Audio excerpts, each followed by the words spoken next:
Nous, ça va super. Bah oui, nous ça va, impeccable, impeccable, impeccable. On vous retrouve pour une nouvelle vidéo, donc nous on est toujours heureuse de vous retrouver pour une nouvelle vidéo. Exactement. D'ailleurs, si vous voulez suivre nos aventures, surtout pensez bien à cliquer sur le bouton s'abonner et cocher la petite cloche. Comme ça, bah, vous pouvez nous suivre. En même temps, vous nous soutenez, hein, parce que nous, on fait ça de manière complètement bénévole. Donc c'est chouette de faire grandir une communauté voilà, pour remettre du peps dans nos vies, surtout en ce moment où on a un petit peu besoin. Hein. Exactement. Voilà. Alors, saviez-vous, le saviez-vous, Minute info. que la peur était en fait l'émotion la plus vieille? Oh, je savais pas. Et ouais, et oui les amis. En fait, la peur, c'est la plus vieille émotion qui soit. Parce que à l'époque des mammouths, en fait, la peur permettait de nous maintenir en vie. D'accord. Parce que, donc qui dit époque des mammouths, dit c'est un petit peu dangereux pour nous dehors, mais il fallait bien qu'on aille à la chasse, qu'on aille manger, hein, et ramener de la nourriture pour toute notre famille. Et donc, lorsqu'on partait avec notre petit sac à dos, notre petit panier, ce que vous voulez, il s'avérait que des fois on rencontre un danger. Non, j'étais en train d'imaginer un homme des cavernes avec son petit sac à dos. Pardon. Reprenons. Et donc vous êtes sur ce chemin, vous partez récolter de la nourriture. Et là, vous croisez un espèce de truc énorme, on va dire un ours, ou un mammouth. Et donc là, en fait, il se déclenche le système de stress, c'est-à-dire que vous avez peur vis-à-vis de la situation, et ça envoie le message à votre cerveau que là, il doit prendre une action, c'est-à-dire soit prendre ses jambes à son cou et se tirer, soit en fait se battre. Ok. Donc on va avoir soit la force de se battre, soit la rapidité de courir et de vraiment prendre nos jambes à notre cou. Ok. Donc c'est pour ça que la peur, en fait, à cette époque-là, permettait finalement de nous maintenir en vie. Sauf que aujourd'hui, voilà, notre cerveau reptilien, il s'appelle, il n'a pas très bien compris qu'on était au 21e siècle, et donc il a toujours le codage préhistorique. Et donc on a peur.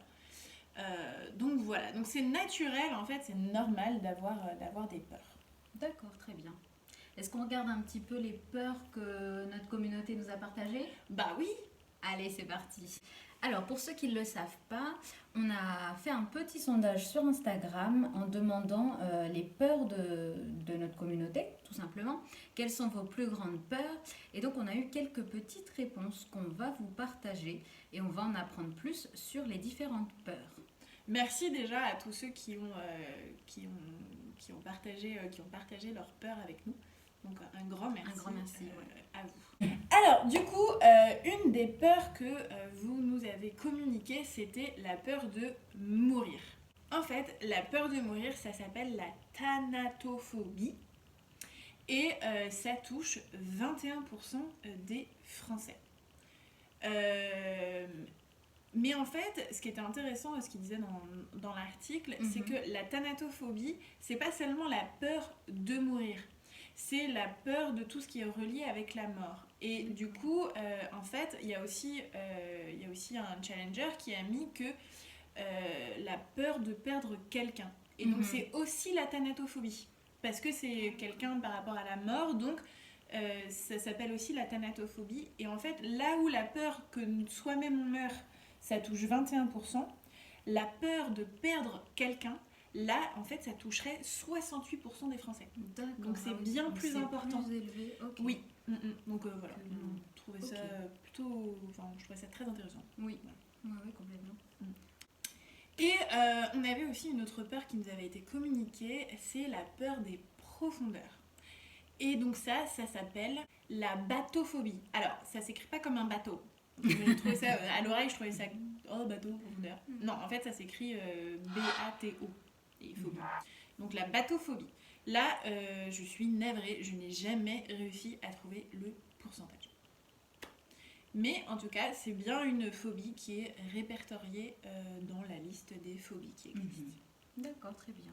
J'ai trouvé ça assez intéressant qui dissociait la peur des profondeurs, donc la bathophobie, avec la peur de l'eau. C'est la thalassophobie.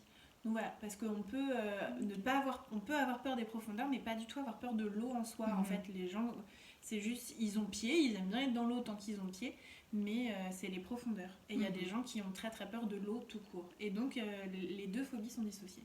Je trouve ça intéressant. D'accord. Ah ouais, c'est pas mal. Donc attends, redis le nom, c'est quoi La peur de l'eau, c'est la thalassophobie. Thalassophobie, ok. Ne pas la thalassothérapie. Oui, parce que... Et la peur de profondeur, c'est la bathophobie. Ok, génial. Est-ce que toi, t'as peur des profondeurs? Non, j'ai pas tellement peur des profondeurs. Moi, j'avoue, j'ai peur de mourir. Plus peur de mourir. Ouais. Mais ouais.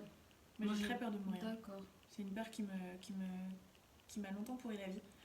J'ai beaucoup travaillé dessus, mais ouais, moi j'ai peur de mourir. Mais au niveau des profondeurs, moi c'est le vertige. Ça me donne le vertige, mais j'ai pas la phobie des profondeurs. Ah oui, faites bien, petite parenthèse, faites bien la différence aussi entre une peur et une phobie. Là, on vous donne du coup les noms des phobies liées à ces peurs, mais on peut aussi juste avoir la peur, par exemple la peur du vide, sans avoir la phobie du vide. C'est-à-dire qu'on peut être, voilà, il y a par exemple, on nous a communiqué une autre peur qui est la peur des insectes. Donc la peur des insectes, enfin la phobie des insectes, c'est l'antonophobie.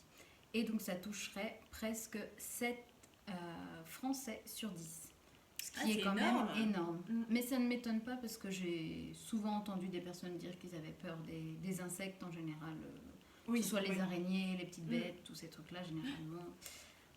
On n'est pas très friand de ces petites bêtes qui courent. Non, c'est pas faux.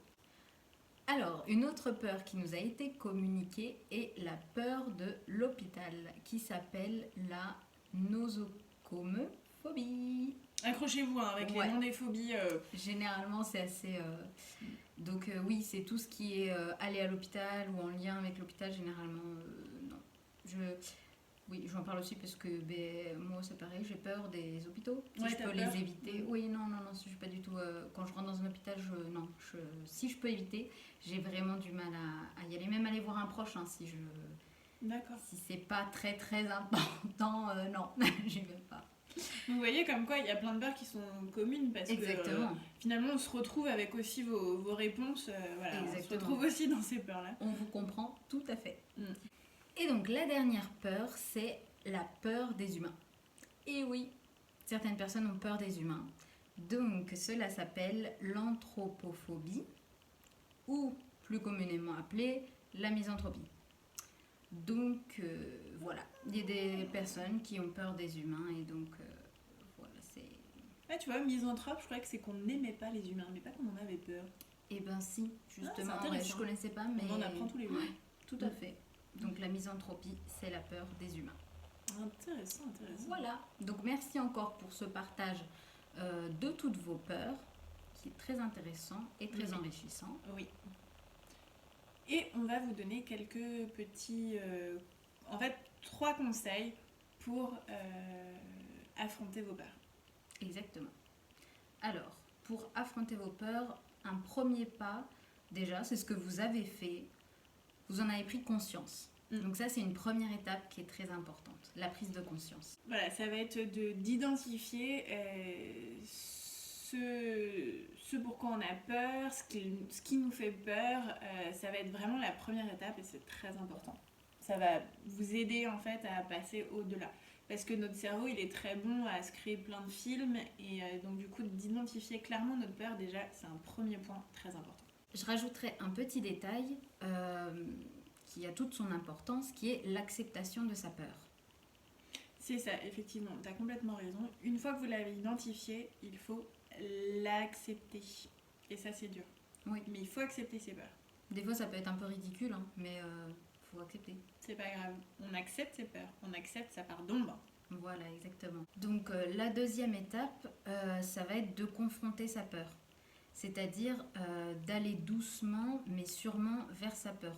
Pour pouvoir habituer le cerveau à sa peur, en fait, finalement. Si c'est par exemple peur du vide, peu importe la distance, peut-être se mettre en haut d'un escalier et regarder vers le bas. Ou même des fois avant ça, avant la mise en pratique, ça peut être tout simplement la visualisation. C'est-à-dire visualiser sa peur et essayer de se confronter vraiment, mais petit à petit. Se laisser le temps. Il faut faire des toutes petites actions pour venir rassurer le cerveau parce qu'en fait, si on revient au début de ce que je vous ai dit, la peur étant l'émotion la plus vieille pour nous maintenir en vie, si on a peur, c'est parce que notre cerveau croit qu'on est en danger de mort. Donc c'est venir rassurer le cerveau que tout va bien en fait. Donc comme dit Mathilde, ça va être des petites choses, choses. Donc du coup, en troisième étape, ce qu'il va falloir faire, c'est que vous allez pouvoir utiliser différentes techniques pour vous familiariser avec vos peurs. On dit affronter les peurs, mais en même temps, comme il faut les accepter, c'est que vos peurs ne vous pourrivent plus la vie en tout cas. Donc effectivement, l'exercice de la visualisation est un très bon exercice. Donc vous visualisez en haut si vous avez le vertige, en haut du vide, et vous ressentez toutes les émotions qui viennent. Laissez-les venir et ensuite venez mettre une énergie de vous vous sentez en sécurité. Donc une fois que l'émotion est passée, vous restez en les yeux fermés, c'est souvent plus facile, et vous laissez venir quelque chose de rassurant, une boule de lumière en fait au niveau du plexus solaire, hein, c'est là le plexus solaire qui vous rassure, et donc petit à petit en fait ça va rassurer votre cerveau. Vous pouvez même aller plus loin et si vous visualisez au niveau d'un pont, ça va être de marcher sur le pont tout en vous sentant en sécurité. Mais bon, là c'est encore l'étape au-dessus, hein, on a dit doucement. Une autre chose un autre moyen en fait que vous pouvez utiliser, ça va être l'hypnose, qui est très très bien. Donc soit vous pouvez faire de l'auto-hypnose, mais enfin il faut apprendre à le faire, ou vous pouvez contacter un ou une hypnothérapeute.